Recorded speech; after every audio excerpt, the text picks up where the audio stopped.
to us.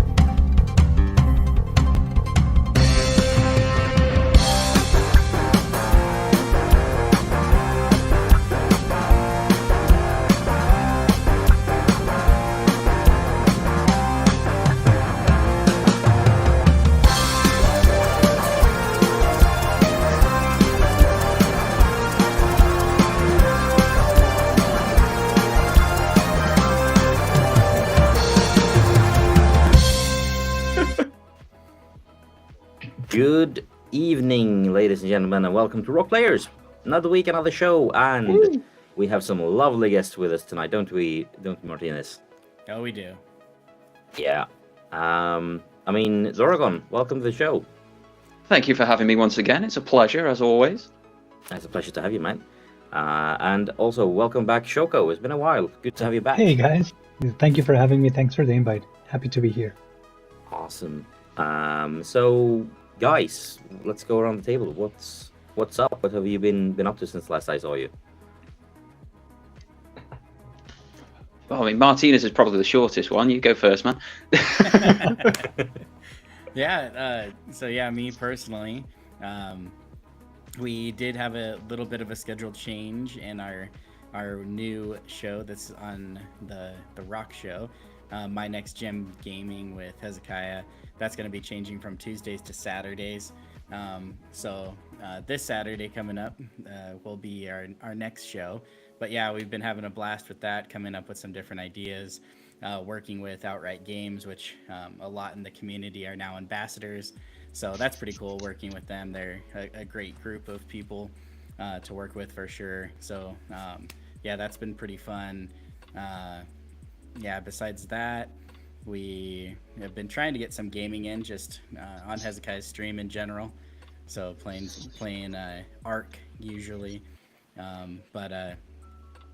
Besides that, the typical, I am a husband, father, and then gamer. So yeah, having a good time. In that order. In that order. You can see around me. This is also my kids' room. So when this isn't live, it's also my son's computer. Hezekiah's computer's behind me, and then Kayari, my daughter, 3-year-old daughter, is a gourmet chef. So, she's got the kit for it, man. It looks great. So we've been having a good time here in my neck of the woods. It's still hardcore winter. We just got about 6 inches of snow, so we've been doing some outdoorsy sledding and stuff like that. But besides that, that's pretty much it. Yeah. Doragon, let's take you next then. How long's it been since I last saw you? A couple of weeks, 3 weeks, something along those lines. Or so. Yeah, I died. I got like 2 horrible illnesses back to back. So I felt terrible here, but the rest of me was fine. But it stole my voice, so I couldn't do anything. The other one, it was the rest of me that felt crap. So how was that one? Like, you got to do it well, sort of thing. Sounds like you and my kids and my wife had the same thing then, because they were out for like 2 weeks. So that wasn't great. Hear, man. Yeah. But outside of that, it's all been pretty sweet, really. Destiny 2 just launched Lightfall, which is big for me and a bunch of my friends and the people that I know. So I've been grinding away in that, not too hard, but just enjoying myself, having a good time with it, taking it at a decent pace. I'm not going for world's first raid. I don't need to break my back to play a game. No. But I have done it on the hardest difficulty, of course. Right. Oh yeah. Yeah, now fun for me is beating my head against the wall 16 times whilst a tormentor grabs me and just drains all my life on solo legendary. So yeah, that's how much fun I've been having there. I got the PSVR 2. I've been feeling very queasy with that one, falling over. I've only headbutted 2 things so far, so I'm doing all right. Yeah, that's a win, definitely. Yeah. I'd love to pick your brain more about that then later, because Rokk, I know Rokk has a PSVR too, but he hasn't been on the show for a few weeks, so I'm not been able to. Rokk sent his back, I believe. He sent his back, Yeah. huh? He didn't like it. I think it was giving him headaches, I think. Yeah, it's To be there's honest, situations it happens to me with as it. well, huh? I'm not good Yeah, with but the VR. I think he had the same issue with the first gen as well. So But Choco, what's happening over your end of the world? Oh yeah, Paris. well, it's been a while. I went back to my Switch after an eternity into my I'm like into my PS5, but went back to Switch and finished a really nice game that I saw called Tunic, which is like Oh, what a game! there you go. I had zero expectations. I just saw this like it was on a discount here in the French Nintendo store. Sorry, and yeah, just like a Zelda. It feels like Zelda, Yeah, the but old school Zelda, right? yeah, but also like demon. Like it just it doesn't give you any tips, doesn't help you. You need to figure out everything on your own, and ended up loving it. Back in my I'm day, done that with was that. every game. I was going to say, isn't that every game back in? Well, they gave you the tips, but you had to read them in the book inside the box. Yes, they don't tell you how to read the booklet, right? They don't tell you how to read the booklet, how to Exactly. Yeah. So you have to like really use your brain power to wait. What is this? So that was good, and now I'm completely dedicated to Hogwarts Legacy. I'm a big fan of RPG, and if it's an open world, even more. So I'm loving it. It's still deciding if I should go for a platinum, to be honest, because it's just fun, you know. Even the side quests are fun, and I already bought Octopath Traveler 2. It was on discount for the Amazon UK. I don't know why, but it was Yeah. like almost 20 euros cheaper than here in Paris. Wow. Okay. Ended up, yeah, bought it immediately. Happy and to it's pay for just- some extra shipping for that then. Oh, it's I know just- where my birthday money's going. Yeah. It's just in my drawer, you know, it's looking at me, and I'm just trying to resist the temptation. I really want to finish Hogwarts. But yeah, that's pretty much what I'm playing so far, the last couple of weeks. Nice. And I mean, I've been same as you. I've been playing a bit of Hogwarts, although probably not nearly as much as you have, because I think I had like 1.5 or 2 sessions in the last week. Because that's. But I mean, So I you're don't not have building that much. like a dark wizard, right? Or I'm still- actually not. No, I am planning to do that on the like. I had two saves. I have one like my save, and then I have the stream save that I started when I did the charity stream. And I very much intend to go back to streaming it because it is so much fun, and I would love to play it twice. And like on that save, I'm Slytherin, so I'm thinking we're going to go down like the dark arts and like prevent curses and stuff. Whereas on the other one, I'm playing as a Gryffindor, and I figure. So, Whoa! do other saves. Not all Slytherins are bad. We turned out No, Merlin, for thank sure. you. I Definitely, honestly but, ended up Gryffindor because my wife asked me to be Gryffindor. She's a big fan of Harry Potter, and I ended up doing my character to look just like my wife, just to like pay homage to Yep, quite to right. the happy wife, happy life. Ended up doing. I mean, you gotta ended up- play all of them, right? I think I read that Hufflepuff has for like doing all houses. That's a lot of free time. I read somewhere that the platinum is an ultra grind. Like you need to do so Hopefully. much. Yeah, and I think I read that the Hufflepuff like exclusive quest line gets you into Azkaban as well. So I mean, I'm really keen to try that Wait, out. So what? yeah, so I've heard. I have no idea where if it's true or not, but like if that's Just true, with then that, I'm playing it you're as making me Hufflepuff. play a second time, right? Yep. And Are I you think sure like it's all Hufflepuff? of them have like stuff like that. So you do want to play all of them. At least I don't think you need to like 100% do with all of them. But like there's each house has their own specific quests that it would be kind of fun to experience all of them. No, I'm loving the game. yeah, honestly. it's a great game. Visuals, everything is great. Yeah. It's good. It's just good. You don't get Yeah. bored, you know. So it's really No, good. exactly. And there's also been a lot of Fall Guys as usual in this house. My Yeah. son's obsessed with it. I mean, every day after I finish work, it's like, can we play like 3 or 4 matches? So like I put the limit on 4 matches because we don't have time for more than that before it's time to eat dinner. But like I think we've been playing, we've been playing weekly or daily pretty much for the last 3 weeks. And I mean it's a lot of fun. So he's on the is, Switch. yeah. I'm playing on Boostroid with my Kishi on the phone, and we just see how far we go. We've gotten to the point where we usually get to the final round, at least one of us, in at least once every other day.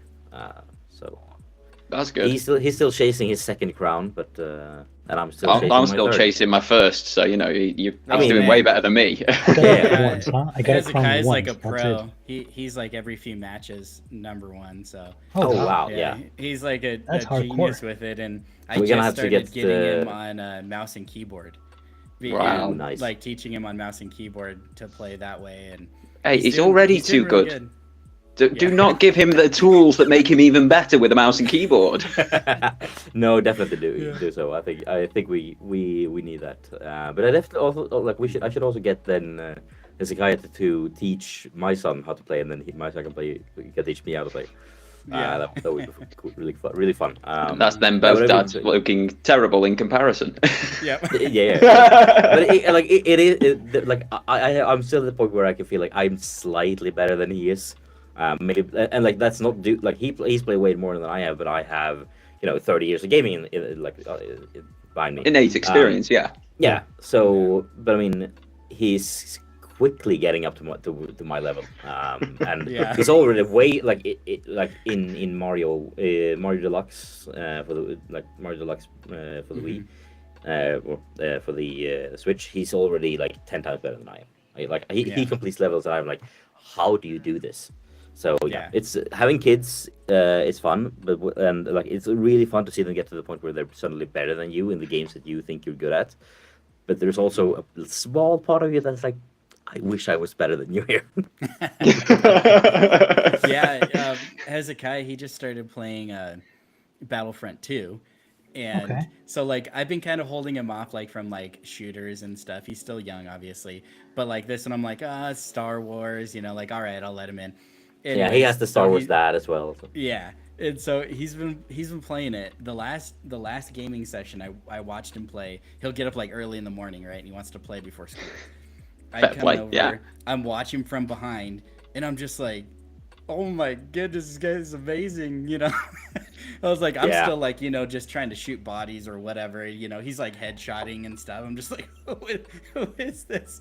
This guy's like way better than me, when I play Destiny, I'm just I'm shooting the enemies, right? I shoot at the enemies, I'm not logistically thinking where the crit spots are and stuff like that, the majority of the time. And Hezekiah's 6, and he's all like, oh yeah, if you hit there, it's like a one-shot kill. There's me just blowing everything up with Void at the moment.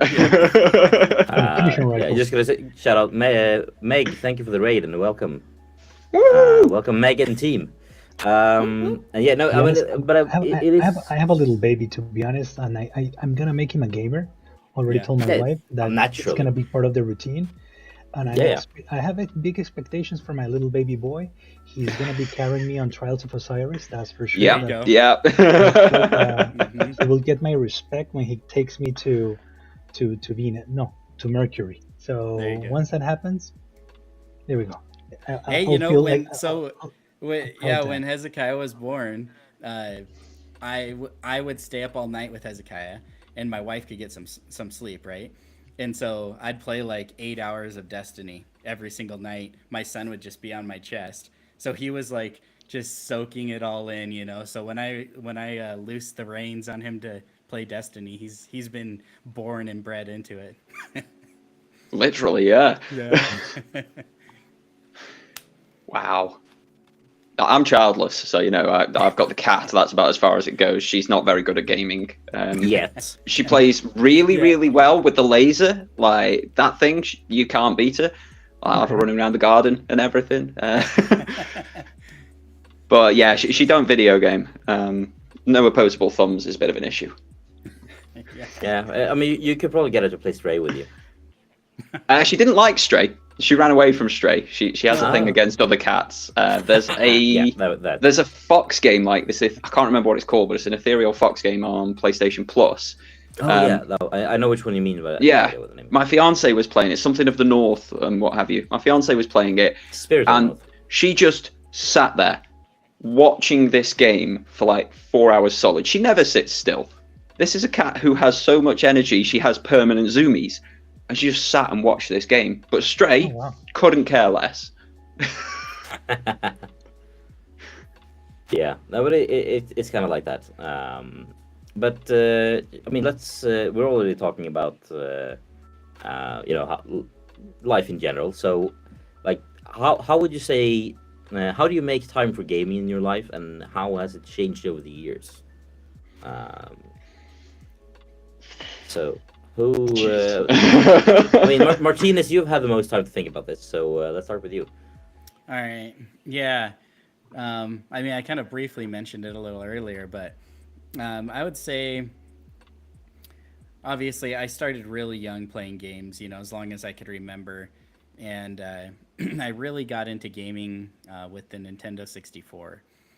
And then with Zelda, How old are Ocarina of you? Time, that's kind of where I was like, all right, that's it. I'm 100% in, right? Um, but anyways, obviously as a kid, you're gonna play like when you can, before school, after school.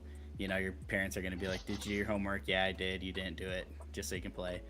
Um, and then yeah, as a mid to late teens, I got my GED at 15, started working. So from like 15 to 19ish, I played a lot of games. I pretty much went to work and played games. And then I got married at 20.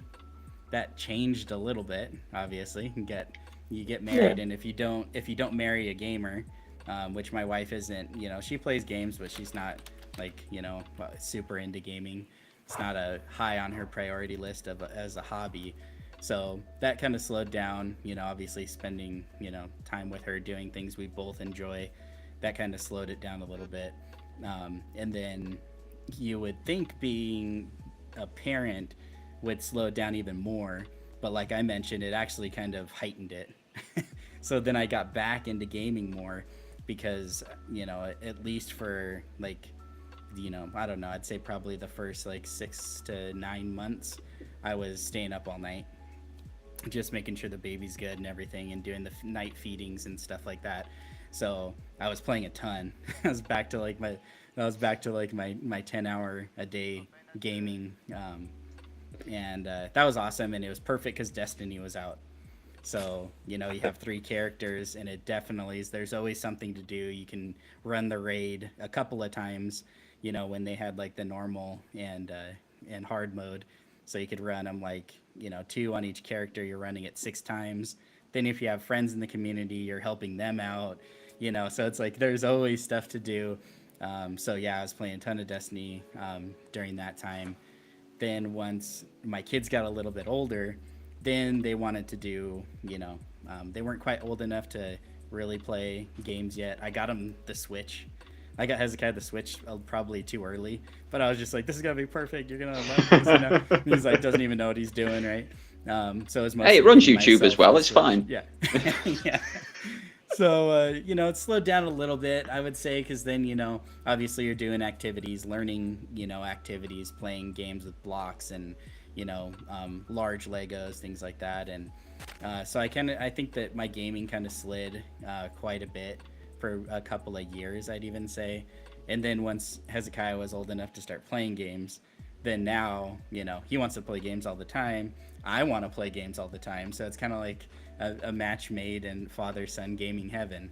So it's whenever he gets a chance, he's gaming, I'm watching him, or I'm gaming, he's watching me, doing a little co-op of stuff like Fall Guys or things like that. We really like that game, Unravel 2. It's a Yes, great yeah, they're great. two-player game. So yeah, it's awesome because it's also getting me into games that I probably wouldn't play per se if it was just me. But thinking of like doing like a 2-player co-op that's age appropriate for my son, I'm getting into games I maybe wouldn't have picked up, but then having a blast because a lot of gaming is the joy comes from who you play with as well. Like you could play a game that maybe is not your favorite, but you're playing with a good friend, so then you're having a blast. You could play Destiny and not beat the raid and have an amazing time just because you're laughing and Yeah. having a good time with your friends. So it's definitely it's changed my gaming a lot, and over the years I'd say my amount of gaming has changed.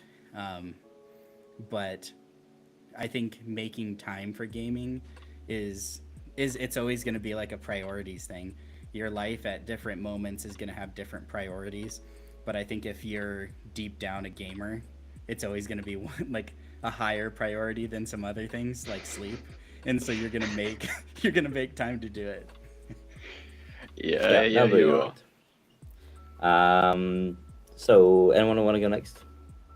Yeah, if I may, I just want, before I start my side of the story, I just wanted to ask you, Martinez, how does, and it's more of an advice because your kid is old enough to play games, but then again, how do you do to maintain, because first of all, you're a father, I'm a father, so how, like, like keeping in track, like gaming, perfect, it can be a hobby, it can be a passion, potentially a career, but just before you do that, you have other priorities. So, how does it go? That's an excellent question. And my wife and I think about this a lot. Just I think in general, we always try to be balanced in everything, right? And we are a little bit probably more flexible than some others. Because we homeschool, so that we kind of have the flexibility to kind of change the day based on what's going on. But the other thing is like I was saying, priorities. So we try to set with Hezekiah priorities every single day. For instance, like we start the day off. We're a religious family, so we start the day off with like a Bible text and trying to like something that we can do good, that gives some sort of like lesson for your life, right? Yeah. Thinking of other people, sharing, caring, like any of those types of things, right? Yeah. So we kind of start off that, have breakfast, and then he starts his school, and then he does his school. Some are live classes, and then some he can kind of be flexible about. And then basically he's done by, I'd say, 2:00 or so. And then he has free time until dinner. So he can do whatever he wants, whether it's, building Legos, playing outside in the snow, throwing the football, whatever it is, or playing games.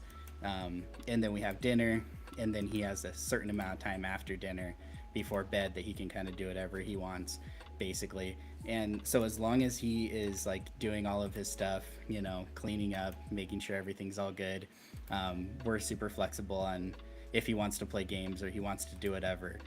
What he's been doing recently is getting up super early in the morning to play. So he's getting around it. He knows that at a certain time we're going to get together as a family, do some sort of like, enlightening discussion and then breakfast. So if he can get up early enough, he can come over and play some games before we get going with the day.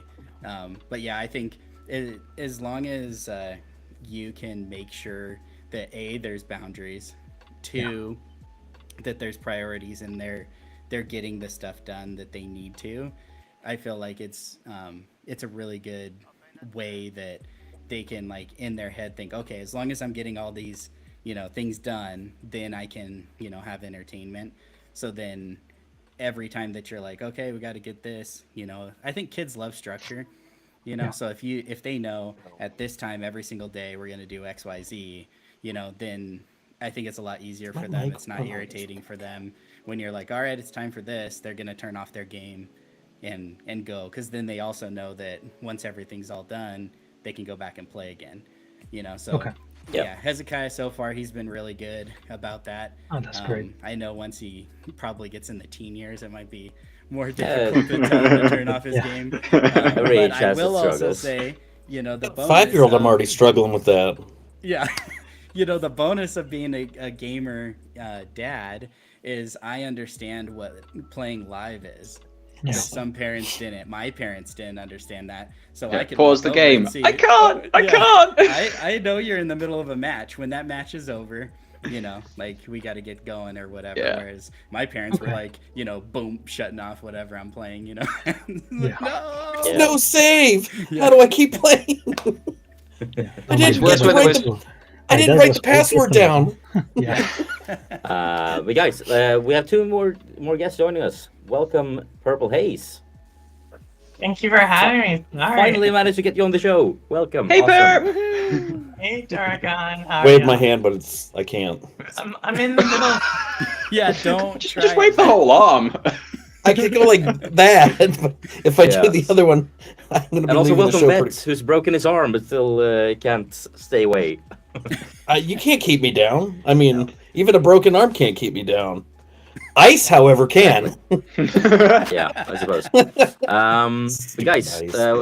first of all, thank you for joining, and also, I mean, let's just get right into this. I mean, the floor is open, of course, but like, how do you manage your gaming time in life, and how has Steal it the changed over controller the back years? from my. I steal the controller back from my 5-year-old.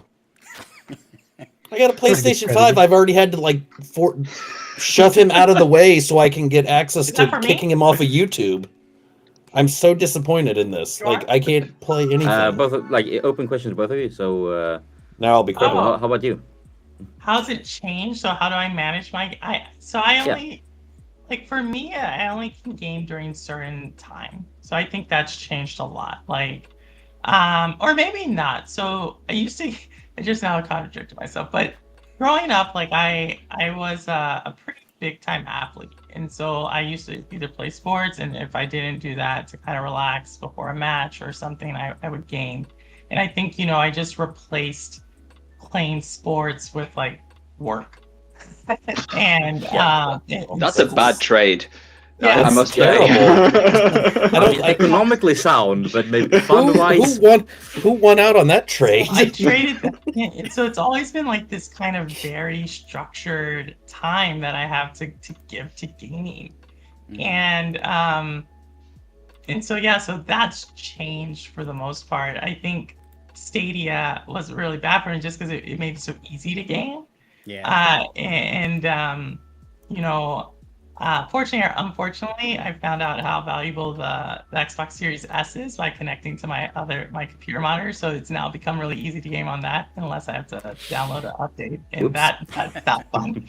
But generally, it's very structured. So like I can only game for so much, and therefore it really puts a premium on what I do game. Okay. For me, it's been like a combo of things. At 18, I moved to the other side of the globe. So I left the UK, moved over to Australia, and I was teaching windsurfing over there. Obviously, that is a fun thing in and of itself, and it didn't really leave much time. But also, when you're backpacking around a different country, it's not easy to take a games console and TV or PC with you. So things like this have been huge in my life, like handhelds, and eventually cloud gaming and all that sort of stuff. They've allowed me to game at times where I otherwise, and places where I otherwise wouldn't have been able to. I think that's why cloud gaming spoke to me so much, because I could do it on my phone. I could get a little controller collar thing, so it just sat above my existing controller. But it's one of those, it's adjusted everywhere. It was the PSP and the DS whilst traveling. I came back, it was my brother's computer because I didn't have anything at that point, and then it's been home consoles because they've been the easiest option, and I can turn them on and start playing, especially now working from home all the time. The moment work's over, controller's in hand, and I'm gaming until my partner gets home. So that's how it's changed that way, but it's a lot less time, but I feel it's more fulfilling time because it's something specific that I want to play, that I want to do in that time. It's not just playing for the sake of playing like it used to be. Yeah. For my side, just following what Martinez was saying before, that's why I asked you when you said Nintendo 64. I asked you how old were you, because I go back to Atari 2600. So good games on that though. What a console! I still have it back home, Nice. at my father's place, and I remember with NES, I started my real passion playing Zelda on NES, the golden cartridge, with my dad.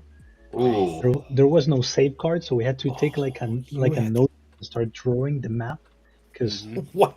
you didn't know where to go. Yeah. Nice. So you start getting That's- love in gaming, and that's for me, it's dedication. also like RPG and adventure games, Yeah. And also the fact I need to thank my dad one day, the passion for gaming, because he used to be like old school, like dictator with my gaming time.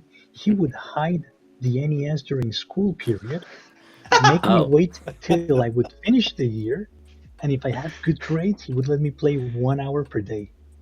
Wow. Yeah, So- we had similar in our house, man. I get that one. When you get that level of treatment, like you're studying in order to play games in 4 months. So it really builds that expectation and that hype. So yeah, now I'm a gamer. I didn't marry a gamer, that's for sure, but I did try to get her into gaming. We bought a Nintendo Wii. She doesn't like all the buttons and the analog sticks, so we got on the the Nintendo controller Wii. this size, yeah. Yeah. And with Nintendo Wii, she was kicking my ass on bowling, and Wii Sports Yeah. and stuff I like that. hate the Wii. So now I have the Switch as well, and I have Mario Party and Mario Kart just so I can play with her.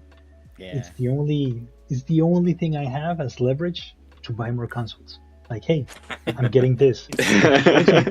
Nice. Game that would so it's good. And she was the one pushing me to start streaming. She told me like, you have this fever for gaming, you love gaming, and you're a social guy. You're like a very extroverted guy. Why don't you start streaming and meeting new people? Okay. And yeah, that's Oh. I wish That's my where we wife had start. said that. I wish my wife had said that to me. She told me to start streaming so she could watch TV. true. There might have been Yeah, I ulterior suppose- motives. Yeah, I won the feel like lottery. that. With my wife, I won the lottery, to be honest. Yeah, it's probably easier if you don't marry a gamer.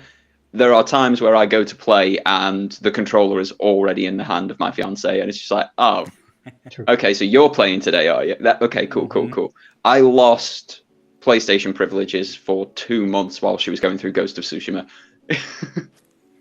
That's awesome. Yeah, I'm glad I don't have that issue. I just don't. I don't have enough time. I like when I was younger, in my teens or in my early 20s. I don't know what sleep was, because I would literally stay up playing video games all night trying to beat stuff, or even with cheat codes, and I still couldn't beat certain games. And the rage was there then, folks. So we'll just leave that there. But Yeah. it's trickier now because I want to game, but then I've also got family life. I've got other stuff, so it makes it a bit more of a task than when I could just turn the TV on, put my game on, and sit there for 3 days and not do anything besides just yell for someone to bring me food while I'm continuing to game. Those were the good old days, huh? I know. I miss those. I can't. I need to do the dad role. Mm-hmm. I do like watching my 5-year-old play video games though, and get into like certain games, whether it's like the outright games, the Paw Patrols and things like that, or trying to tell me how to play Minecraft and I don't understand anything of what he's saying. He's like, and he goes, it's not just like little bits. He's very in detail with that game, Yeah, and no, I'm like, it's I like, don't understand what you're talking My about. son does that exact same thing, but with Among Us. He's never played Among Us. He just loves He the knows that concept of Among Us. too. And Yeah. it's like, you haven't played it. Just, like you, I know know. you're excited about it, He's but, like, he's like, mine's like, Dad, it's where I'm like, where do you learn these things? Dad, it's called YouTube Shorts. Look it up. And I'm like, I'm a streamer. I know that. And he's like, you're not very good, and just walks away. And I'm like, ow. Wait, my, Yeah, you have a my savage kid. I know. I'm just My like, pride. Wow. I know. I'm like, man, you're gonna be vicious. But then there's games he'll sit and watch me play, which probably aren't like the best ones. I've played like what was it? I've played some pretty violent Postal 4. I streamed that, and he was sitting there watching me play it and telling me to kick someone's head off and use it as a soccer ball. So I'm probably not the best parent to have their kid watching games. Yeah, I feel like he's a bad influence.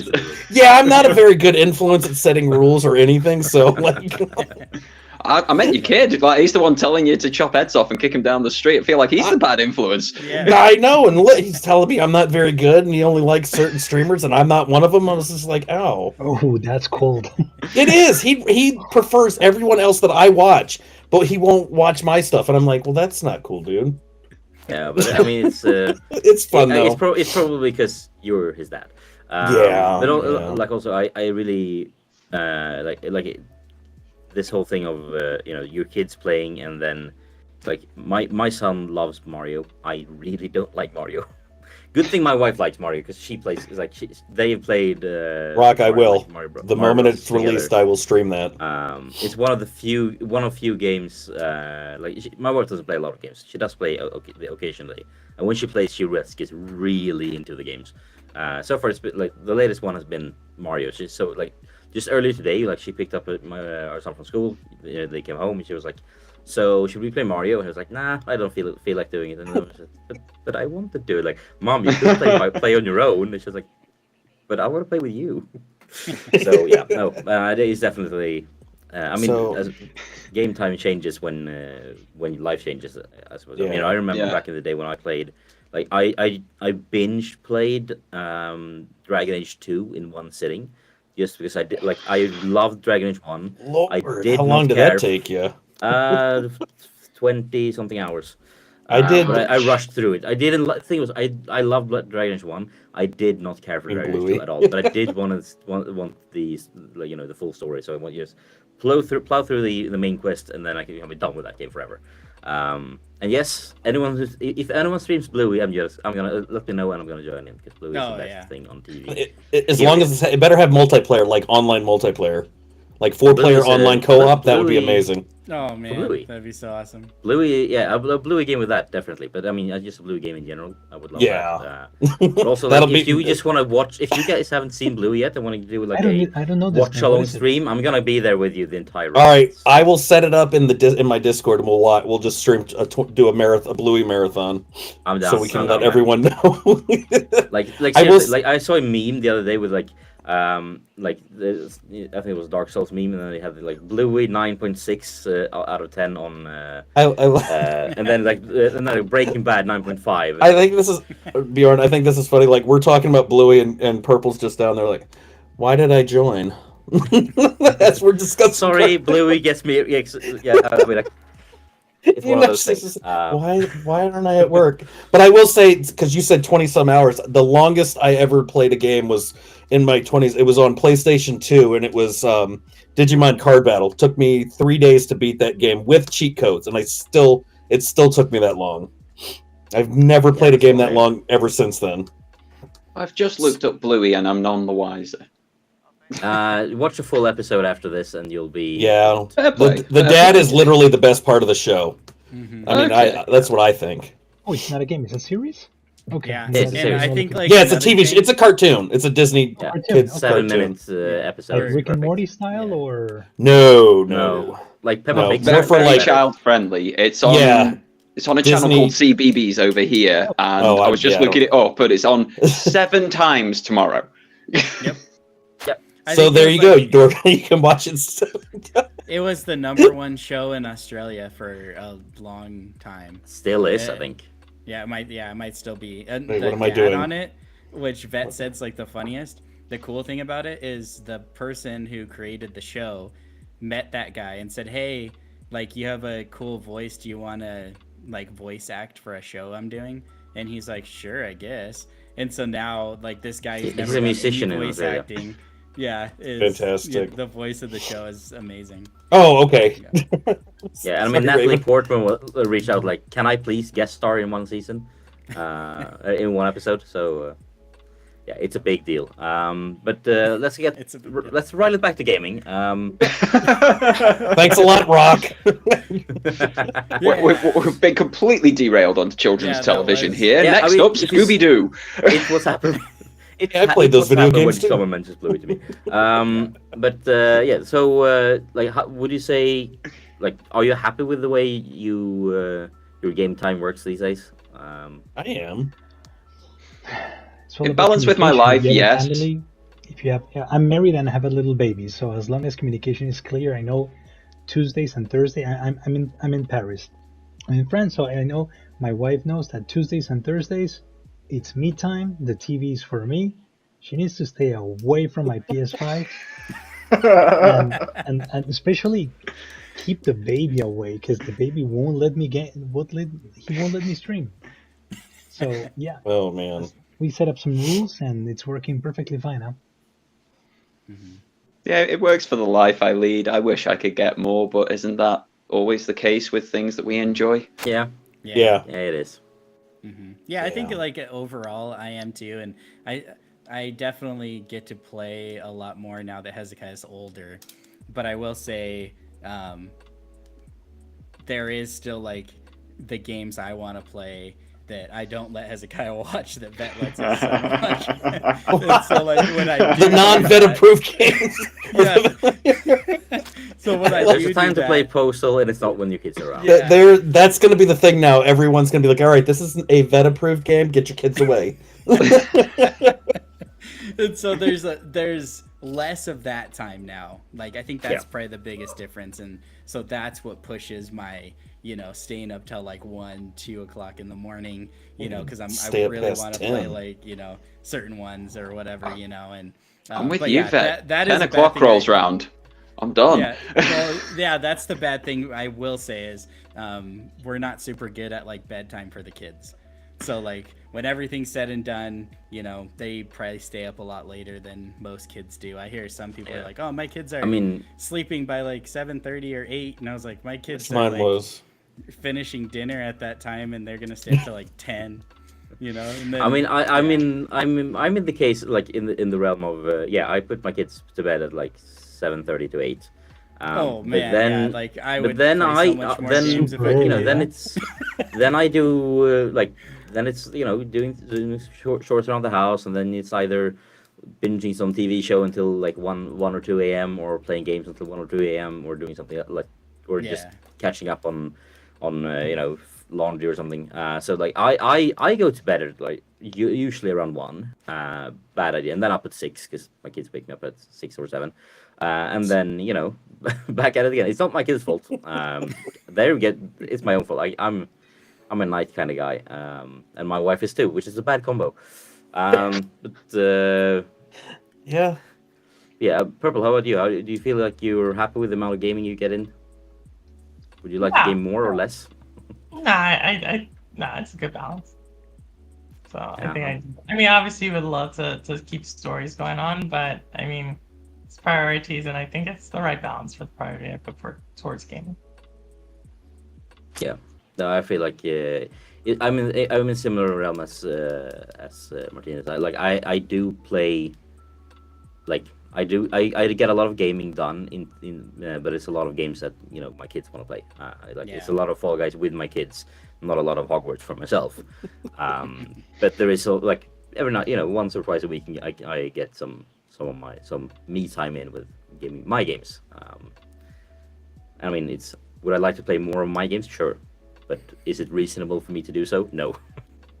Not without sacrificing more sleep or sacrificing other things. Yeah, So, who needs sleep? Who needs sleep? Yeah, I can sleep Sleeps for the week. It's overrated.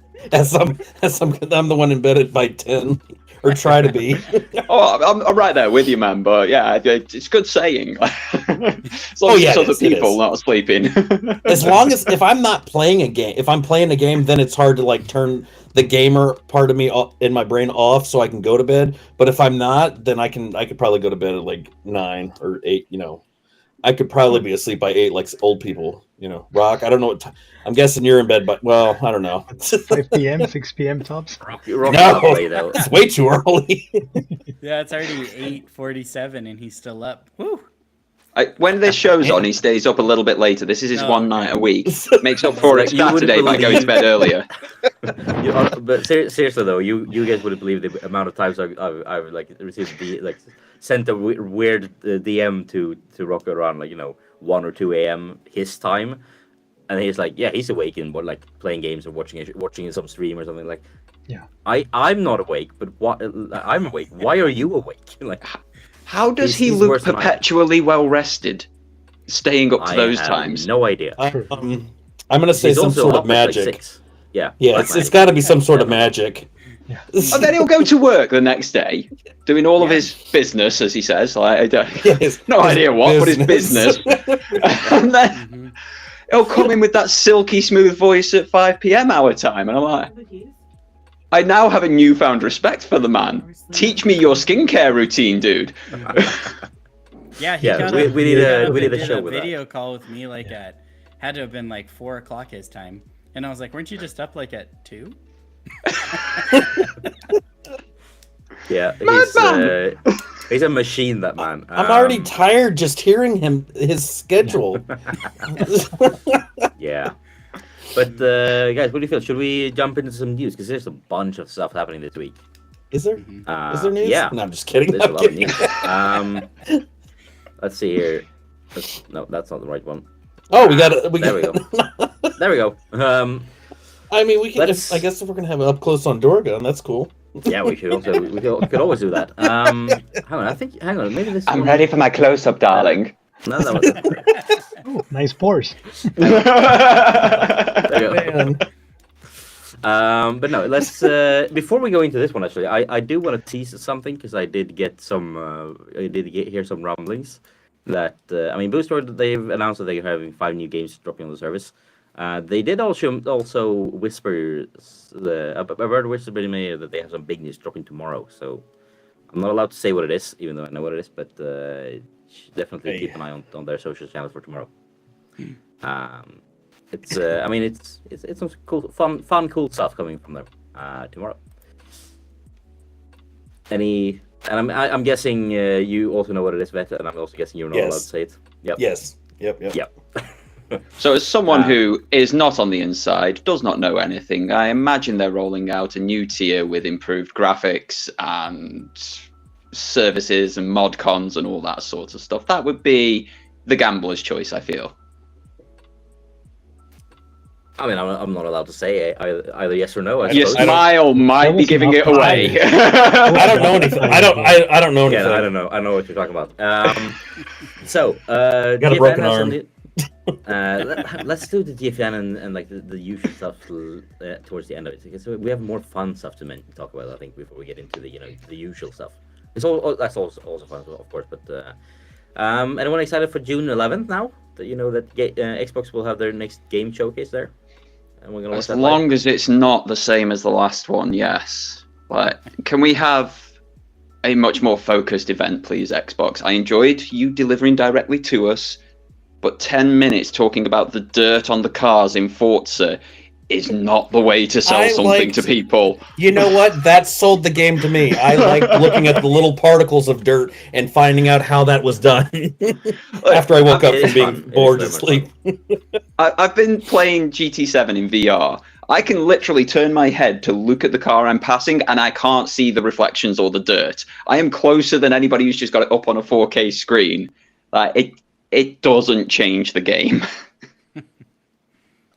It's going to be good. It's Forza, but focus on other things. Sorry, I read Rock's message. It follows the announcement of this follows the announcement that Starfield is getting pushed again. This time being pushed over to September.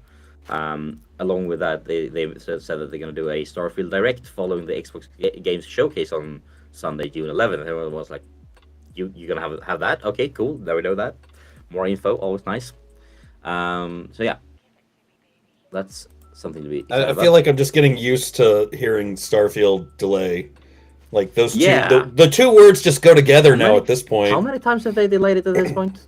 I've lost track. This is only the second official delay. They never set a release date initially. They then got bought by Microsoft, so it started production whilst they were independent as ZeniMax Studios. Got bought by Microsoft. We got told it was going to be an exclusive title at that point. It was only going to come to Xbox in terms of consoles, but of course it would also go to PC. It was still never a release date, and then we got told it was delayed, even though we'd never had a release date. So this, I believe, is the second time it's been delayed. That's good, Crow. That's good. Yeah. So there's also I mean, I'm kind of excited about this. A new indie label called Cult Games has formed or been out for a little bit, but it's now more public. They supported the first 2 studios like Witchbeam and Brightrock Games, and they do, like, I'm not going to go through the entire thing, but they do talk in this article about the fact that they are trying to be act more like a record label. Like, they're pretty much hands off with the product. They're like, we provide you with funding and some and like marketing and community management, but then you do the games, we'll do the boring stuff on the side. and it sounds like the devs that they're working so far really like it. So I think it's a UK-based one as well, if I remember correctly. So yeah, a new indie publishing label in form of Cult Games. Definitely keep an eye out for that. Kind of feels how publishers should be. Yeah, exactly. Question mark? It's very much like publishers should be. So looking forward to seeing how that what comes out of that. Ubisoft is I don't know if you guys saw it. They closed the Benelux office, which a while back, and then now they haven't really commented much on that, other than we've closed down. Now they're saying that the publishing arm is going through a reorganization. And I mean the Benelux office was not making games. They were barely. They were simply making publishing or distributing physical releases. So they were distribution and marketing, weren't they? Yeah, for physical releases only, which is like, yeah, I guess we don't really need like people going digital. Having a full office doing only physical stuff might not be the best spending of money, especially if you're running a bit low on it. So yeah, Ubisoft aren't closing game development studios. Yeah, they're closing other things. Yeah, might be a yes for that one.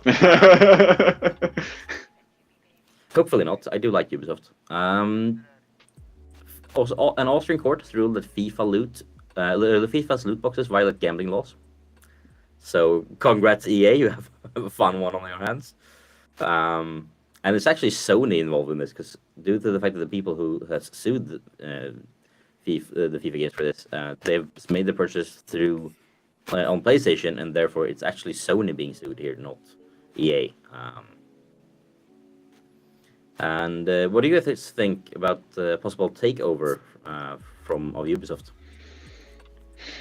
I don't see a takeover, personally, for the simple reason it's not a good company. The work that would have to go into it to restructure it, to bring it back to profitability and good quality titles would be huge. I could see it being divided out and sold on individually, either as individual studios or even IPs, and the fight to snap up some of the Ubisoft IPs would be massive. That would be industry changing. Yeah. Man, yeah. If they start chopping it up and selling individual IPs, oh man, that'd be a fight. Knowing the Guillemot family, who created Ubisoft and are still in charge of it 30 odd years later, they will hold on to it till the bitter end. They own a 50.1% stake in it, so they have that minor controlling stake. They've still got all creative control over it, and they will not give that company up. So if it ever needs to be sold on, if it's ever got problems, it's just going to go under because of the way that this family operate. Yeah, I think you're probably right. And I mean, they did get a lot of cash in from Tencent buying shares of it. But those, if I remember correctly, those shares were like didn't come with any voting rights in what they have no say in the operation of the company. Just they make money from owning shares, essentially. Yeah. Purple, do you have any insight into this? Ubisoft? I'll wait till another time. But wow, that's telling. Yeah. I think you have to think about Ubisoft and what have been some of the companies that have invested in Ubisoft over the last year. Yeah. That should probably give you kind of an indication of the future of Ubisoft. Yeah, and also, I mean, they have been quite clear in their goals going forward. They've been quite clear in what we need to do some massive restructuring.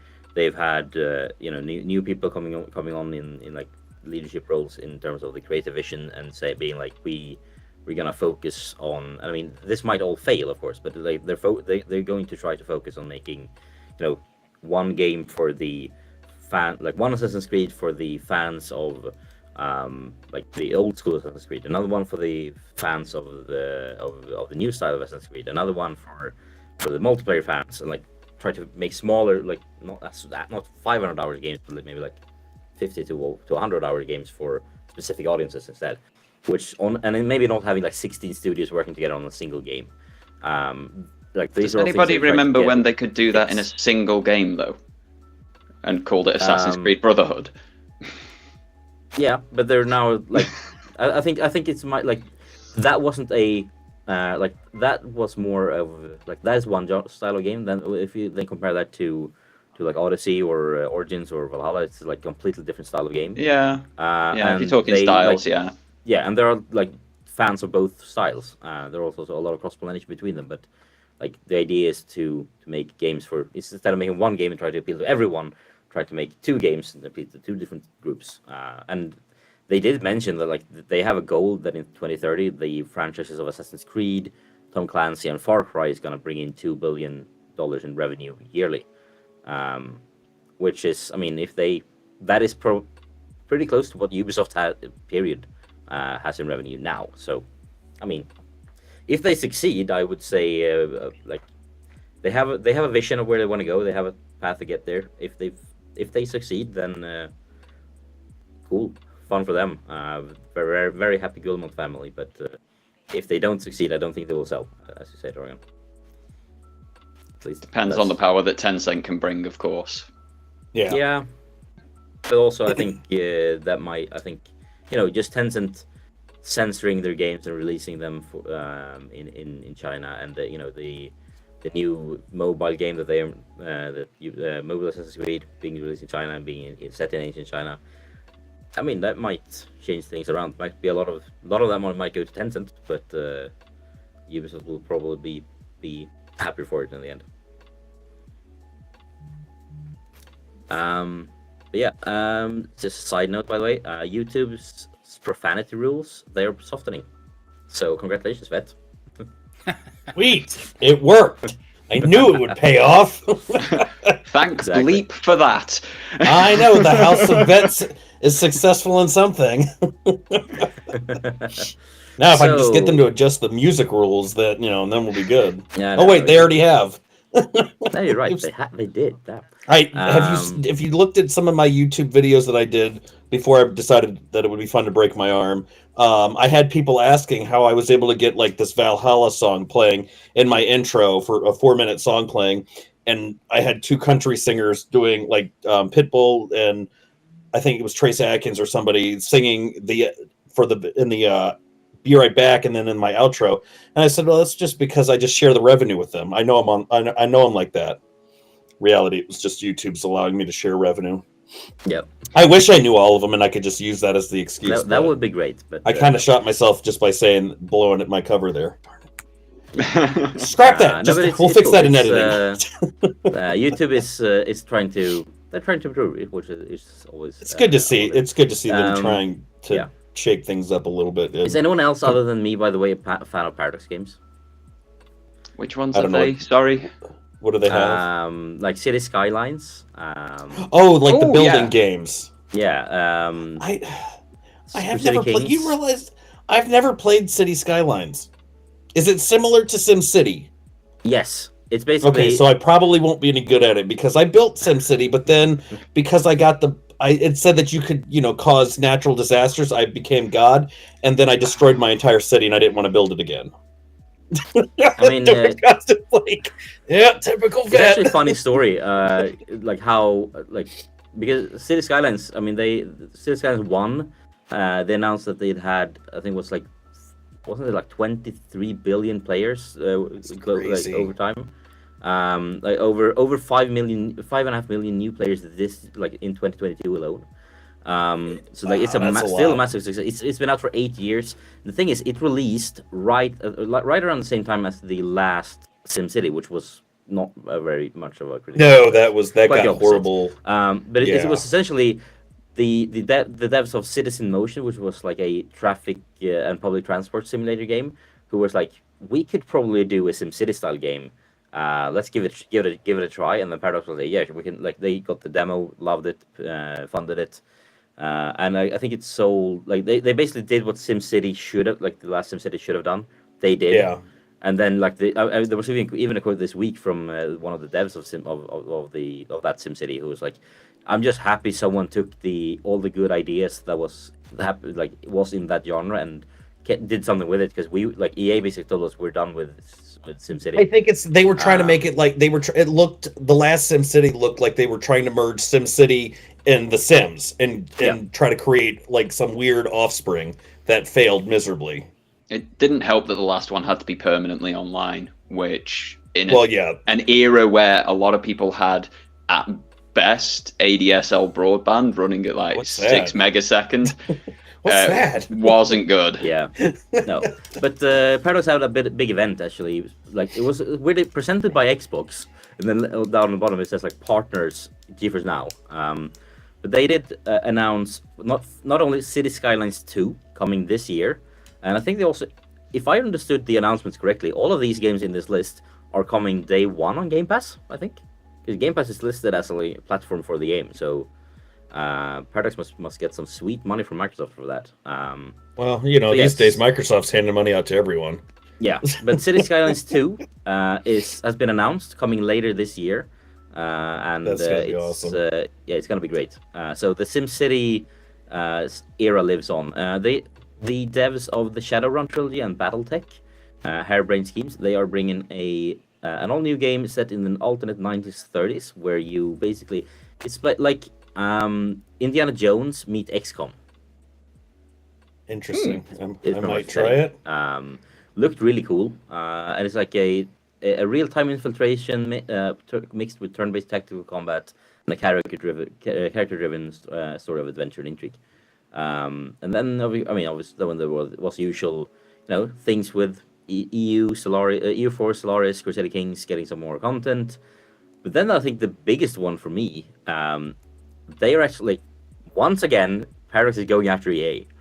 They did with City Skylines took the helm from SimCity and just ran with it, and massive success. They're now the studio Paradox Tectonic, headed by Rod Humble, will be so on March 20th they showed a teaser, and then on March 20th they will show a lot more of their new project called Life by You, which is essentially their Paradox taking on The Sims. The Sims is finally getting competition. There are a lot of Sims creators who've been in alpha and beta tests for this. They've had hands-on. They've been able to show a bunch of it off, and it is what Sims players have been wanting for the past 10 years, essentially. Are we saying since Sims 2 or Sims 4? So when Sims 4 released, bearing in mind how old that is now, right? It's a lot older than we give it credit for. Yeah, it's been out a while. It took a lot of functionality that folks were used to from Sims 2 and 3 away. They peeled it back to bare bones basics. Well, that's a EA thing. That's a trait that EA does. Yeah. But this is the game that is basically correcting all of that, and everything I've seen from these sim-based content creators, it looks fantastic. Yeah, I'm just gonna answer Crow's comment because he said something about Madden and an NFL game to compete. There is somebody working on one. It will actually be free to play. I've been seeing the demos. It will be. I can't think of the name off the top of my head, but it's going to be made via using Unreal Engine 5 or whatever the latest version is. So I'll have to double check the name. I might be able to look it up so I can look like I'm doing something productive besides sitting here cracking jokes that aren't funny. I said nothing. No, but, I know. But yeah, I'm honestly, March 20th can't come soon. I'm really excited to see more of this. And I mean, like I said, last time Paradox took on EA on their own turf, they created the biggest. City Skylines is the biggest hit in Paradox history. I remember I was working on the support team when that launched, and it was around the time that launched, and it was the influx of players. I think it's the fastest selling game in there ever for them, and it's just keeps breaking records. So if they can do the same with The Sims, Paradox is going to be a very happy company. And good for them because they're really, really cool guys working over there. And then also some more DLC for their existing games. And they also announced some games from they've recently formed a like indie publishing branch called Paradox Arc, and they announced like they're publishing Across the Obelisk, which is a card game. They announced a DLC for that. Mechabellum is a to my understanding, a free to play auto battler with a lot of strategy and tactical gameplay. And then on top of that, it has mechs. And it's made by Paradox, by a studio partnering with Paradox. And also Knights of Pen and Paper 3. I'm excited about that one. Have anyone heard of this series before? I have not. I've heard of it. I've not played it. You guys have missed out. Like, it's basically a classic RPG, like a really old school RPG, with but the setting is pretty much you're sitting at a table with a dungeon master playing like D&D, but not D&D because of licenses. Well, nowadays, yeah. But like it's basically a game where you're playing a game. It's very much a comedic take on RPGs, like making fun of all the tropes, while also being a really fun old school RPG. With probably like why I combat. haven't played it or heard of it. It's an RPG game. Yeah. But It's not hack and the slash first or two shooting stuff. It's exactly. it's out of But the my- first two are really fun. So you even maybe saving a pixelated princess that may or may not be in another castle. Very tongue-in-cheek. I just got where you were going with that. Yeah, and then like the trailer actually ends with like the voiceover being like, please wishlist this game so I can keep my job. The humor is very tongue in cheek. And yeah, so a bunch of new stuff coming from Paradox, presented by good. Xbox, partnered with GeForce Now. So I definitely like- cloud all of this. I like the competition that they're going to bring to EA because EA needs somebody to knock them off their little high horse pedestal that they've been sitting on Yeah, for They the do. longest time.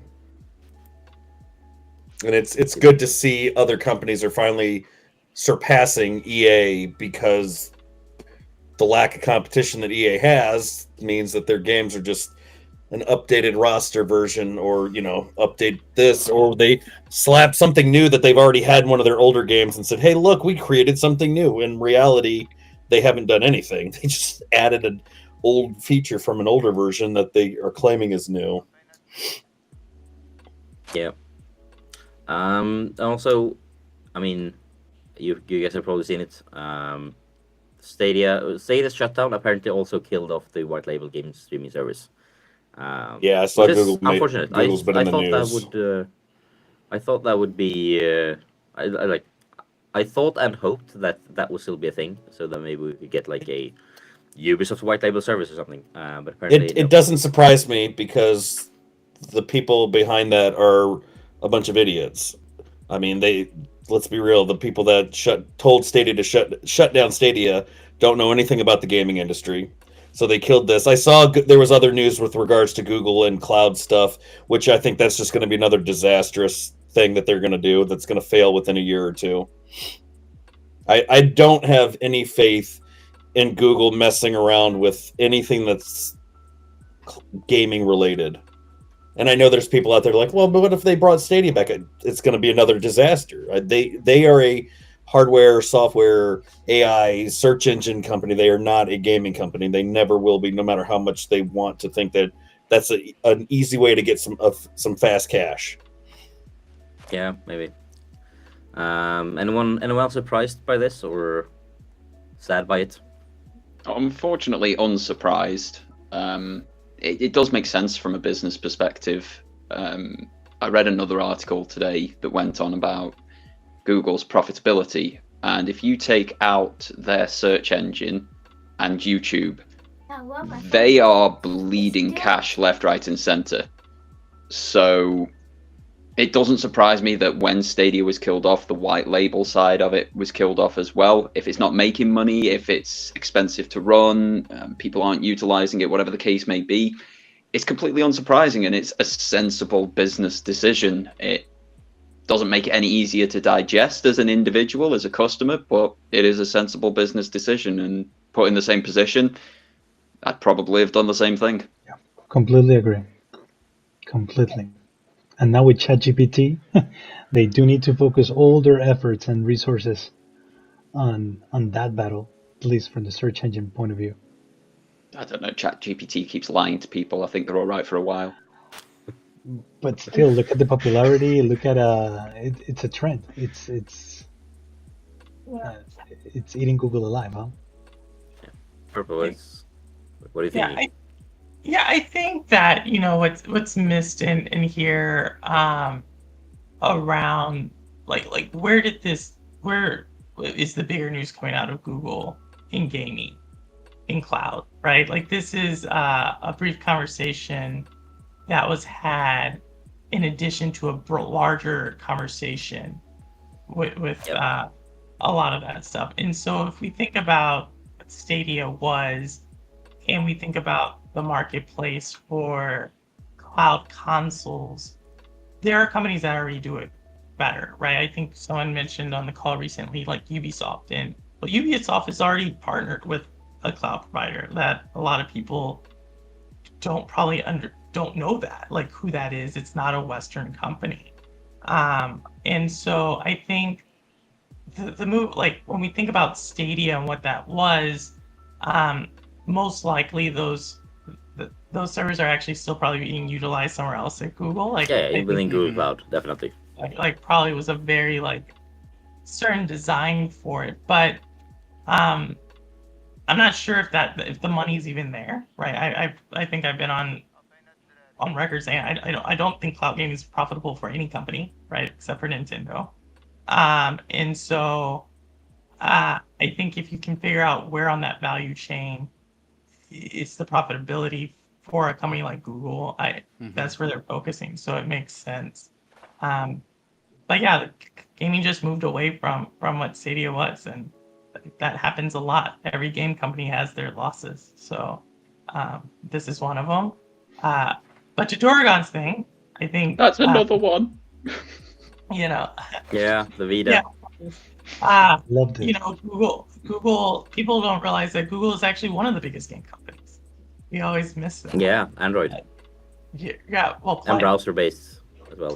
The Play Store is, people talk about, and we may get to it, but one of those things that the Activision Blizzard stuff has shown is that yes, Sony, 13% of Activision Blizzard sales come from Sony, 20 and 18% come from the App Store and the Play Store. And so this talks about, like, if you're talking about Stadia, like for one, that market's not growing, right? That if anything, it's shrinking, and mobile, like, it's easy. Let's put it where it's at. Let's force the other companies to have to spend $70 billion to catch where we're at, where the market's going. So I think it's actually sad to see it go, but I could say the same thing about a lot of different parts of gaming. Yeah, and I do, as Crow pointed out, I do hope we see the technology, like the backend technology used, get utilized somewhere else. Because I mean the streaming was bar none. But yeah, it's also, I mean, as you say, Android, like the Play Store is massive, and like there are really, like, people always joke about how mobile gaming is so bad and everything, but like there is a lot of good mobile games out there. There's also a reason I bought a Backbone controller. Yeah, there's also a massive amount of really bad games on mobile, but that goes for PC as well. Consoles have some. I think that's where the kind of disconnect that Purple was talking about is I think a lot of gamers don't view mobile gaming as legitimate gaming, and so they'll never understand these business moves, because the money, where the businesses follow where the money is, not whether you think that it's a good game or not. If they're making money on it, they're going to keep on pumping them out, and they're going to make sure that continues to grow year over year, versus something that is either slowly moving or not moving at all. When you have games that came out in 2016, like Pokemon Go, still featuring in the top 10 highest grossing games of the year lists, 7 years after launch, it's like, you got to get into mobile. If you're not in mobile, you're missing a massive portion. Don't get me wrong. I mean, that is a big reason why Microsoft wants in on Activision Blizzard. They want King. We've talked about it before, and I mean, it's also, I think it was an interview that Phil Spencer had with some outlet. I think it was maybe the Wired's podcast, where it was like, we want a we want a future where we have a game, like a store where you can buy games that like on your phone. So like if you want, they want in on the App Store competition, and I get it. So I work in mobile. I work in technology, big tech, mobile tech. Microsoft had that. It was called the Windows Phone. It was fantastic. It was a completely different experience to Android and iOS. People wanted something different. It was hyper secure long before we had all of this Apple device enrollment program and Samsung DeX and all of that. It was the best operating system because it was super lightweight. You didn't need high RAM in your phones. You didn't need something super beefy like this thing. Yeah, I remember the Nokia 800 or whatever it was called. That was so snappy. Why did you have to remind me about that? Did someone say Windows Phone? You see, as soon as I heard, I was sitting here, I was doing something else real quick, but I heard Windows Phone and like clicked the button real fast. I was like, Windows Phone? Lumia 950 XL? I have one of those. Yeah. Mm-hmm. But this is the thing that really annoys me with Microsoft. That is my issue with Microsoft. They have the capability to do all these things. They enter into all of these different spaces.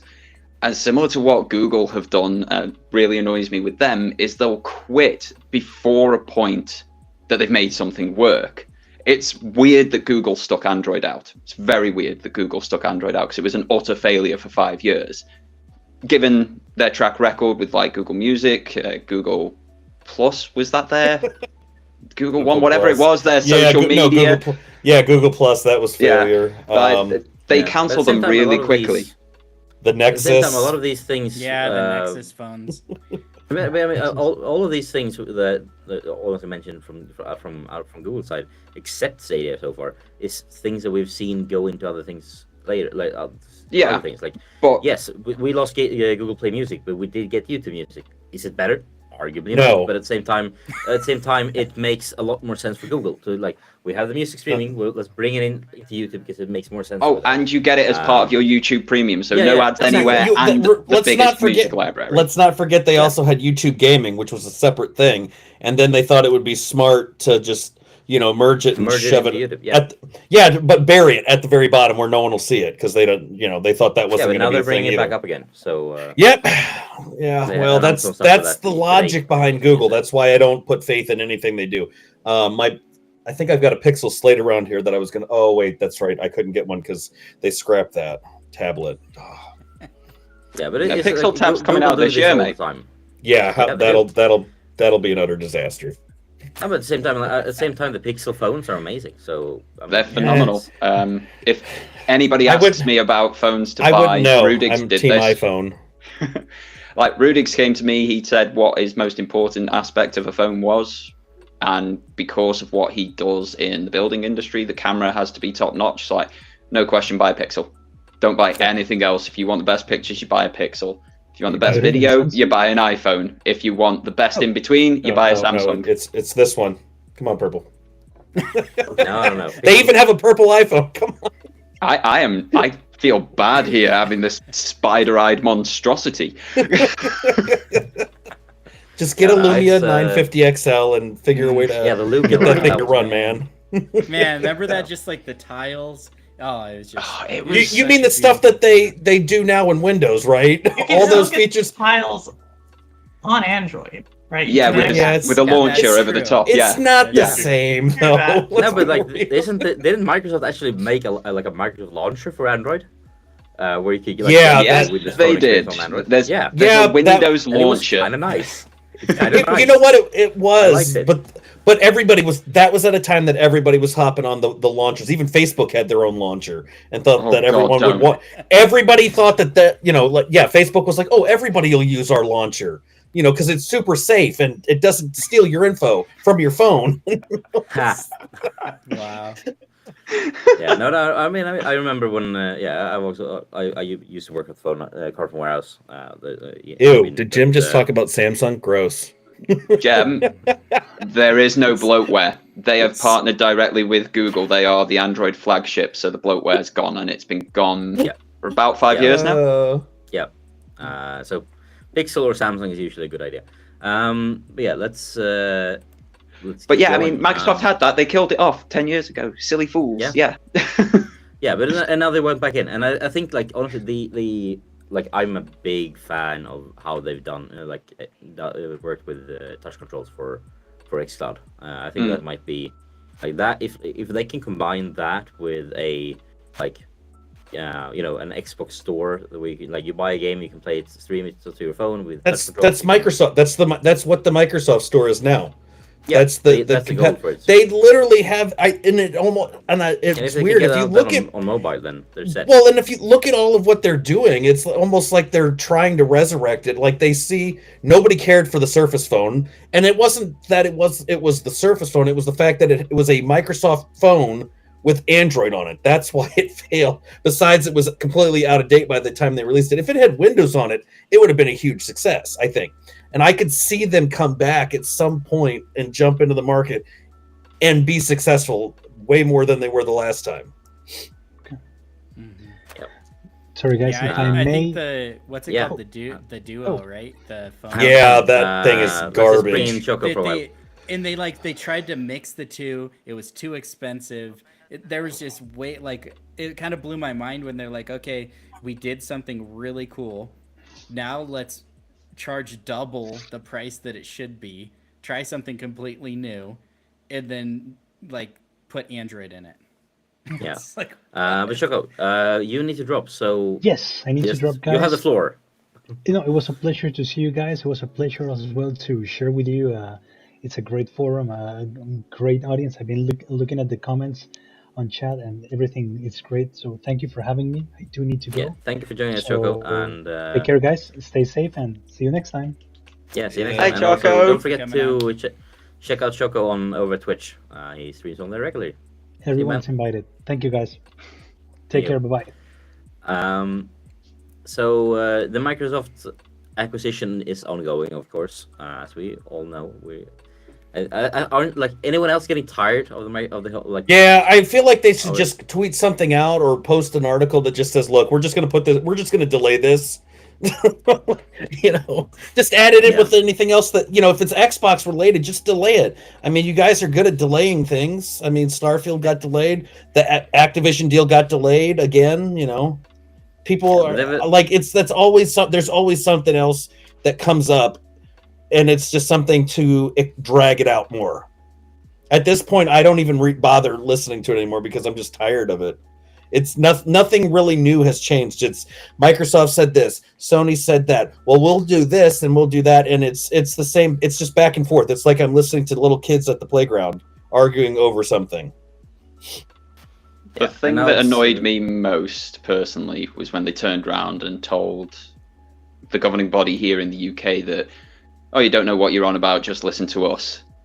I'm sorry, mate. You don't get to tell a country how to run their fair competition laws.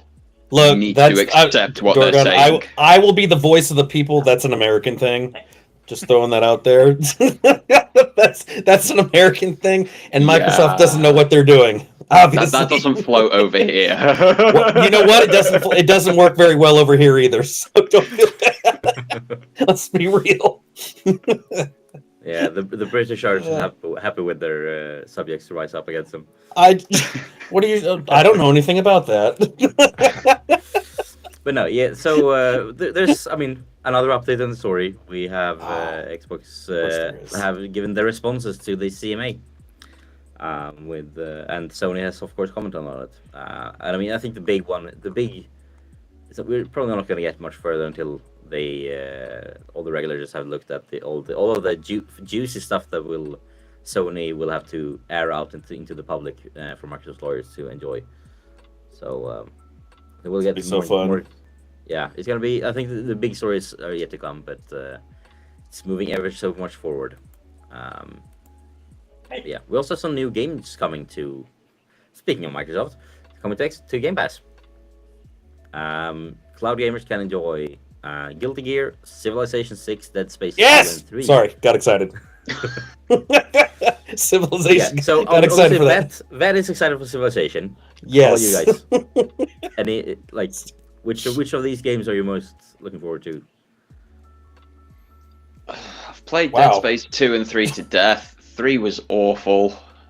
I would not recommend. So not because that it's then. so is it because is it the game or is it because it's EA and they just don't know?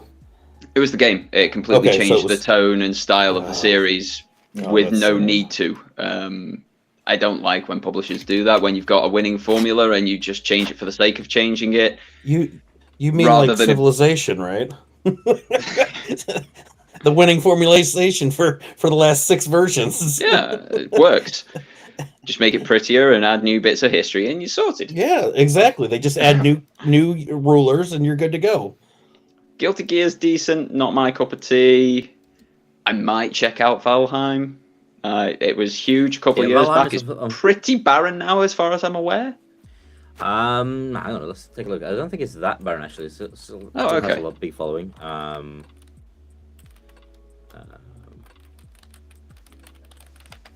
Let's give it a look. I mean, Valheim is I think already on cloud, so but it's now coming to consoles, or maybe it's the other way around. But it's coming to consoles now. How many monthly players? Steam TV. There we go. Maybe Steam charts is better. Well, so current players seems to be around 25k.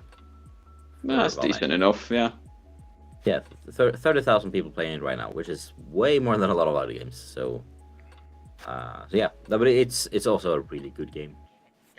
I looked when I saw that stuff. I wasn't familiar with many of the other games besides the Civilization, but what piqued my interest is because we know there was the GFN and the Xbox deal, and I was like, so there's always a possibility that we could see Civilization 6 back on work on GFN, and it could just be the X. No, I'm not. Now I know there's a PC version but I'm saying the Xbox version could theoretically, but who knows? No. Because this is Microsoft, and I don't have faith in anything they do. Like same with this deal. From what the deal said, that deal is for Xbox Studios titles Yeah, only, that's stupid. not for everything that's on Game Pass. Yeah, I don't care. probably not. That's why I don't pay for I Game mean- Pass. We'll see. I guess time will tell. Guilty Gear Strive. Anyone excited about that game? No. Guilty Gear What were you Strive. saying, Perp? I know. I think she was Yeah, going to say I would something. say before, like, you would do that, like, get everything on Game Pass consolidated, or like, there's like actual like licensing things. Like, I just think want one we game. gotta That's- like I just want remember Civ where 6. things are at, and No, I think know. part of the I just, reason gamers get so disappointed is that they lose touch with the ground truth of these things, and so yeah, I just want my Civilization thing 6 is to like, play. let's take it baby steps at a time, and let me just get the stuff that is already on the Steam store, like that over first. Mhm. I don't know. It's kind of where I sit on it. I'm just more. I just want Civilization 6. That's all.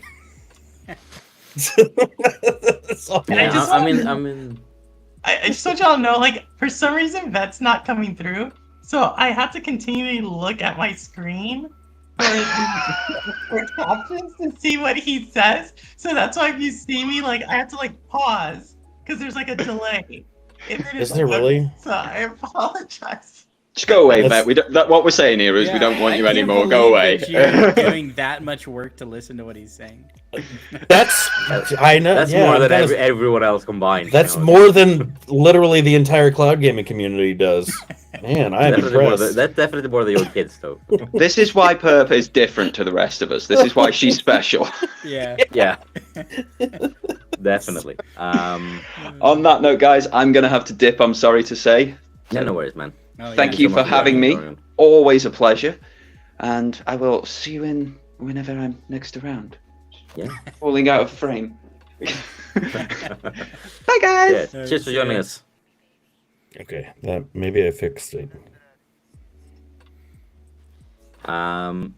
Yeah, so and then there's also some games, obviously. I mean, obviously, big, seasonal updates for the live games. That always happens. Some games leaving. Goat Simulator is leaving. Marvel's Guardians of the Galaxy is leaving. That's big. Undertale. F1 2020. And a bunch of other games are leaving the service. Nothing I mean, nothing we haven't seen before. It's like 8 games leaving, and then every month there's like 15 games being added. So net positive in the end, but it's part of the rotation. And we have in the house, it's Ant. Oh, Hey, cowboy. Lord Almighty. What's going on, guys? Anthony, do I have to How lay you guys the doing? Do I have to lay the smackdown on you again? How you guys doing? We're doing I need fine. How are myself- How are you? You know what? I've been listening for a while, and I just figured let me pop in real quick so I could join the conversation as I drive home. Awesome to have you, man. Drive safe though. You usually do. I'm just gonna blame purple if I crash. So, but GFN news. Obviously, Grid Legends comes to GFN. I remember this was quite a big game on. Not a fan of it.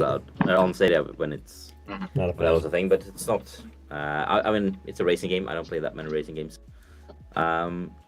Any Grid fans? No. Yeah, Sorry, Hezekiah EA. is the only one that Grid played was that. a good in between. No, I played a little bit of Grid. I thought a Grid was a good in between. I'm not a big fan of simulation racers. I like arcadey racers, and I feel like it leaned a little more to simulation, but it had a good feel to it. Like it wasn't as hard. But I never played Legends because the one that was on Stadia wasn't Legends. Oh right, okay. But so I think it's a I think it's a decent game, decent racer. Cool. And then we have Montreal joining the 4080 tier, 4080 upgrades. So I mean, Ninja Guy X and team is going to be very happy. All the Canadian people, congrats! You have closer access. I'm still waiting for this Stockholm node to pop up, but in the meantime, I think I'm usually connected to these guys anyway. But, so yeah, one more city having 4080 blades in there, which is always good to see. And then some more games coming out. And this week we have Hotel Renovator is now supported on GFN. Same with Clash Artifacts of Chaos. Figment 2 Creed Valley game. Wasn't that initially announced as on one of the Stadia Connects? So, I'm not sure, but it was on Stadia Pro. Yeah, it was coming. It was intended to come to Stadia Pro on release date. It's finally out. Not on Stadia though, but it's finally out. So Figment 2, nightmare, battle your nightmares basically. Looks really cool. Not sure I'll play it myself, but The month that Figment came out, that was actually my favorite Stadia Pro game that month. It was a pretty good game. Then I liked it. I'm guessing you'll check out Figment 2 then. I don't know. Maybe not. Maybe not. Call of the Sea is free on Epic Games and is joining right now. Big Ambitions is coming out tomorrow on GFN. Monster Energy Supercross, the official video game 6 with the worst title ever. It's so long. But no, but who can say that in one go and not make it sound hard to say, difficult to say? They did that on purpose. Yeah. Let's get all the words in here. And then obviously Grid Legends and Scars Above, which is apparently very hard according to Meg. That's all coming to GFN.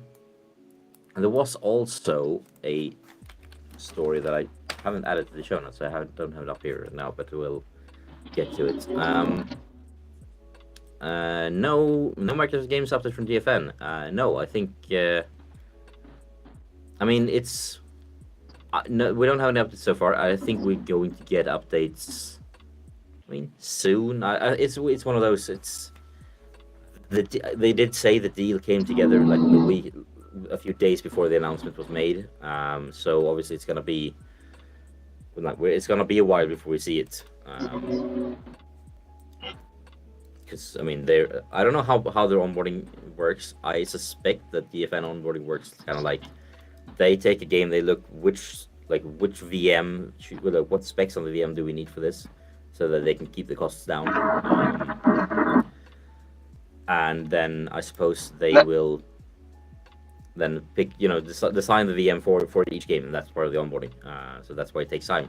You need to do that for every single game in there.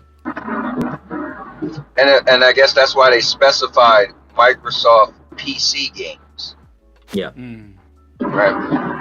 it's gonna be a slow rollout. It's probably gonna take a year for them to roll out all of them.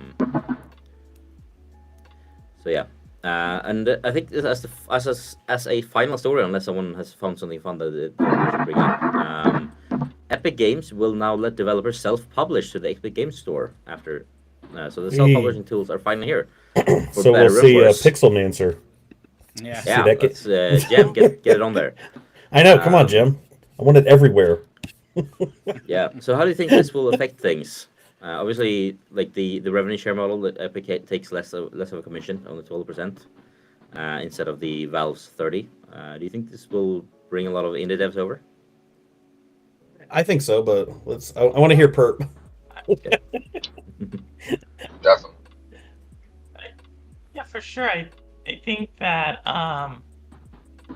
anytime you get to self-publish, you're going to get some people throwing their hat in the ring. I think the question becomes, how do you organize that self-publishing? And that to me is like kind of the trick with any type of self-publishing platform. But I think if you're giving developers more tools to, you're kind of lowering that barrier to entry. That's a great thing. So sure. Yeah, no, I think I don't think it will maybe change things a lot for the PC market in general, but I think obviously more games. Epic will have more games coming. Like if you're releasing a game on Steam, why not bring it to Epic as well? In that case. I think another thing too, just from a PR aspect, is they can do things now like indie showcases, which have gotten bigger and bigger more recently. Especially like you look at like Nintendo and when they do their indie showcases, but being able to put these smaller developers on a larger stage is pretty cool. And if they are able to do something like that, I think that will draw a lot of people too. To be able to be like, oh man, I can put it over here, maybe get some more eyes on it. Because people are going to be watching if Epic puts on some sort of, even if it's not even a legit show, but even if they're posting, blogs about, hey, check out these cool new indie games or whatever, I think that'd be a big draw for people as well. Yeah, and do you guys think this will affect the cloud providers for PC games in any way, like Boostroid or GFN?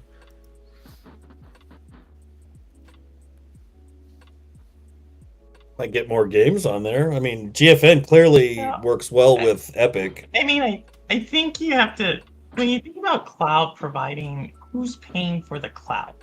I always has this question: who's paying for the cloud? And I think both of them.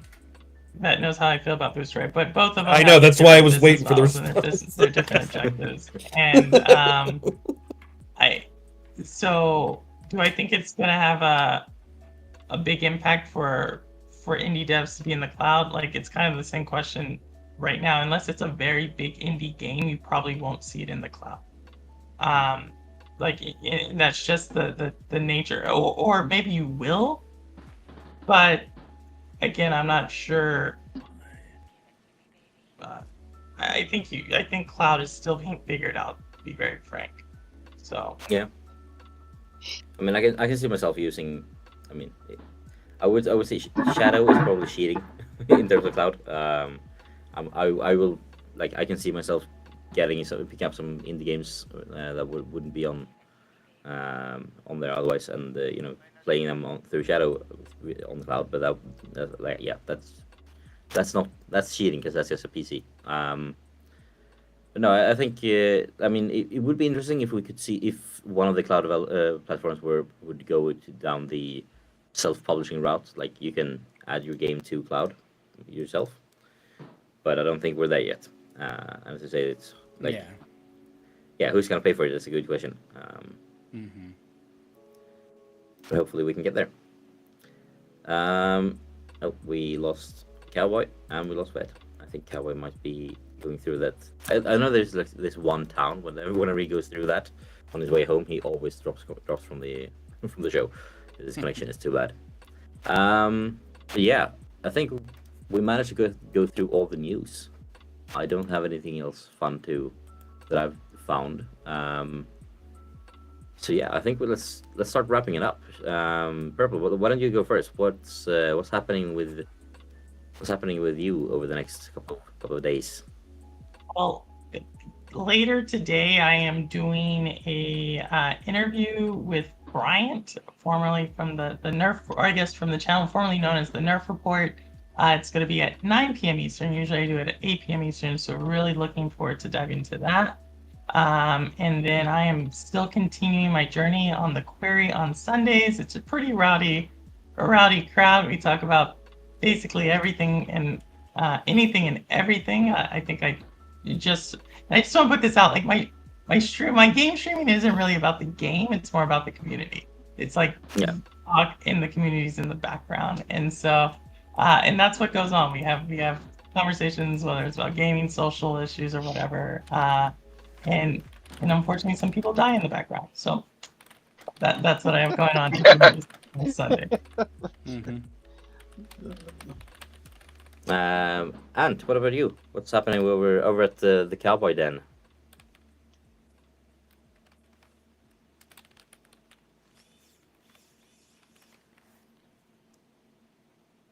I think you're muted, mate. Can't hear you. You're not muted in even myself, but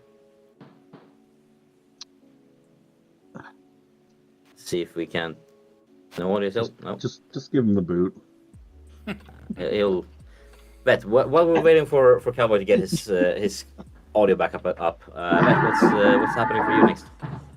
I don't know when I'll be doing a PC, a computer stream, GFN or whatever, just because with the arm, it's with your arm, tricky to maneuver. And then when I'm typing, I can only use my left hand, so I'm pointing. It's just the one finger to poking at the keyboard to type, and that takes forever, so I don't like that. But I have been doing a lot on the PlayStation 5, so I'll still game there. I still do the podcast on Monday nights with Dr. Spaceman, and I'll try to jump in here when I can. Shake things up, cause a commotion, bring absolutely nothing serious to the show. Similar to like literally everything else I do. And I also figured out why Purple couldn't hear me. I had the wrong. Oh, I just had to refresh. So I had the wrong microphone set for my software. It was using the MacBook's microphone and not the PlayStation headphone, so it should sound better where she doesn't have to. Were you guys talking to me? No, we're ignoring you. We are now. What's happening over at your place in the next couple of weeks? Okay. I got something new I'm kind of doing. As I watch just YouTube and stuff pop up, I try to meet like people I don't know and see if I could have them come on and produce or promote their channel. So some guy, his name is Known with a Y. Somehow his video popped up about PlayStation, something I don't hear much people talk about. But he had a really good video about PlayStation's live service games. They want to have so many live service games by 2026. And so I watched it and I was like, man, it's pretty cool. So I wrote in the comments like, hey man, it's a great video. And he has I think just 127 subscribers. And I was like, dude, and he only has 9 videos. I'm like, man, it's pretty good. And I said, hey, would you want to come on my channel as a guest and talk about your channel? I think it's pretty good. So he's coming on today at 5:30 Eastern. So I think that's pretty cool. And we'll be talking about some of the same stuff you guys are talking about for the most part. Awesome. Sounds really cool. Martinez, what's happening with you and Hezekiah over the next couple of weeks, days? Yeah. Yeah, so next time that we'll probably be seen will be on Saturday. So on Saturday, we're going to be doing my next gen gaming show here on the Rokk channel. And then possibly Sunday night, we'll be streaming on his Twitch channel as well. And we're probably going to be playing the new DC Justice League game from Outright Games. Is probably what we're going to be playing. We had planned to play the Star Trek Prodigy game, but I think since that new DC game's coming out, we'll probably be playing that. I might have to tune in for that one. Yeah, awesome. And I mean, as usual, don't miss the giveaways that Rokk is running over at rockshow.com. I'm probably going to do some stream over the next week or so, if I have time for it. My streams are going to be impromptu, so that's just the way it is for the next couple of weeks. Those are the best type, though, if you think about it. No one cares for scheduled streams anymore. Impromptu streams are the new thing. Yeah, and also Scheduled streams are so 2022. Yeah, let's go. Yeah, let's go with that. No, but I can't do schedules for anything other than this thing. So I'm gonna stream whenever I stream. And it's probably gonna be some weird indie games that I manage to get a hold of keys to. Or that I wouldn't want anything else. Yeah, I did play a really fun game last night actually on stream. I like the weird games that you choose to stream because they're intriguing. Like I get interested in them and ones that I would never ever even look at or even heard of, and then I watch it and I'm like, it's kind of fun looking. Yeah, it's like the one that I played last night was like a weird city builder meet puzzle game. It was really cool and weird, and I probably wouldn't have played it if I hadn't managed to get a key for it. And it was like I'm happy that I did because it was really fun. Same thing with like Road Warden, which was like that I played last week. Really fun, really cool text-based RPG, which is like in the style that you don't really see anymore. And like I think it had more words, or like just as many words as like Planescape Torment. It was made by one single guy in Poland, and it was really well written and really fun. So it's like. The weird games are really fun to experience, and and it's like these games that are made by smaller developers, like one person or two people, are sometimes better and more enjoyable than the bigger ones out there. Yeah, you need a nice mix between that and like a nice mix between that and the big AAAs and then something between every now and then as well. No, and I mean, I'm just going to be playing, let's be honest, I'm just going to be playing Fall Guys with my son, Minecraft Legends with my son, and then maybe get one session of Hogwarts Legacy in. Till City Skylines comes out.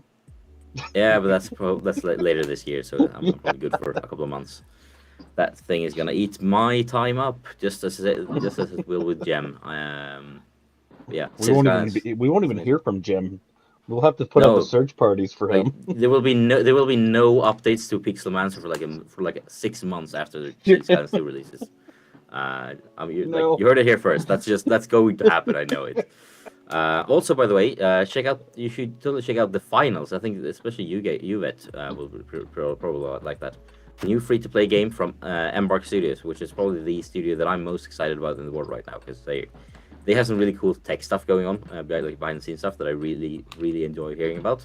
This is their first game, made by like ex-people who used to work at DICE. I played the beta playtest last night, or 2 days ago, for like two matches. I didn't get a single point, didn't get a single kill, but it was so much fun. Basically, think game like competitive arena shooter meets game show. Oh, nice. Then you have the finals. Really that cool. Definitely sounds like me.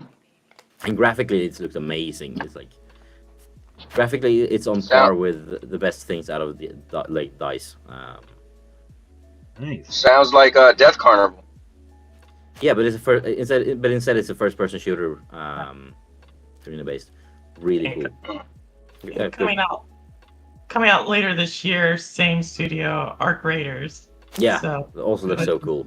Yes, for cool co-op there. Yeah. So it's actually one of my top 5 most look forward to games this year. Yeah, so. probably the same actually. And have you checked out the how they make that some part of that game and like the yes. Like the photogrammetry stuff and the like machine learning based animations, so cool.